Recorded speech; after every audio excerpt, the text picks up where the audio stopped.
सिंधुदुर्ग जिल्हा बँकेची परीक्षेची सेंटर ही जेव्हा अर्ज भरला त्या मुलांनी तेव्हा पणजी, कोल्हापूर, सिंधुदुर्ग अशी टाकण्यात आली होती. परंतु आता या मुलांची परीक्षेची सेंटर ही पुणे, नाशिक ह्या वेगवेगळ्या लांबच्या शहरामध्ये लागलेली आहे आणि त्यामुळे सिंधुदुर्ग जिल्ह्यातल्या मुलांना हा अधिकचा आर्थिक भुर्दंड पडणार आहे आणि त्याचबरोबर सिंधुदुर्ग जिल्ह्यातल्या बाहेरच्या मुलांना ह्याची जास्त संधी मिळणार आहे नोकर भरतीची आणि त्यामुळे त्यामध्ये पारदर्शकता राहणार नाही.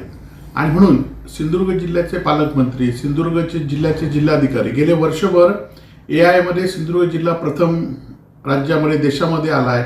AI मध्ये सिंधुदुर्ग जिल्ह्याने प्रगती केली असे वारंवार पत्रकार परिषद घेऊन सांगतायत.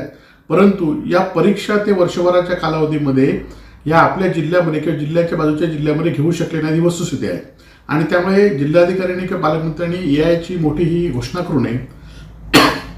त्यापेक्षा आपल्या जिल्ह्यातील गोरगरीब विद्यार्थी आहेत, जी शेतकऱ्यांची मुलं आहेत, ज्यांनी 1700-1800 रुपये भरून अर्ज भरला आहे आणि त्यांना आता पुण्यापर्यंत जायला खरं म्हणजे अजून 5,000 रुपये भूर्दंड पडणार आहे आणि त्यामुळे या परीक्षेमध्ये आणि पुन्हा या नोकऱ्या लागतील की नाही किंवा बाहेर या नोकऱ्या संदर्भात चर्चा सुरू आहे दबक्या आवाजामध्ये आणि त्यामुळे या सगळ्या संदर्भात मोठ्या प्रमाणात भ्रष्टाचार होत आहे आणि मोठ्या प्रमाणात शासनाचे किंवा जिल्हा बँकेची बंदीगिरी उघड झालेली आहे आणि त्यामुळे या विद्यार्थ्यांच्या नुकसानी जबाबदार कोण? सिंधुदुर्ग जिल्ह्यातल्या नोकरीच्या ज्या तरुण नोकरीसाठी अपेक्षित आहेत त्यांना जबाबदार कोण?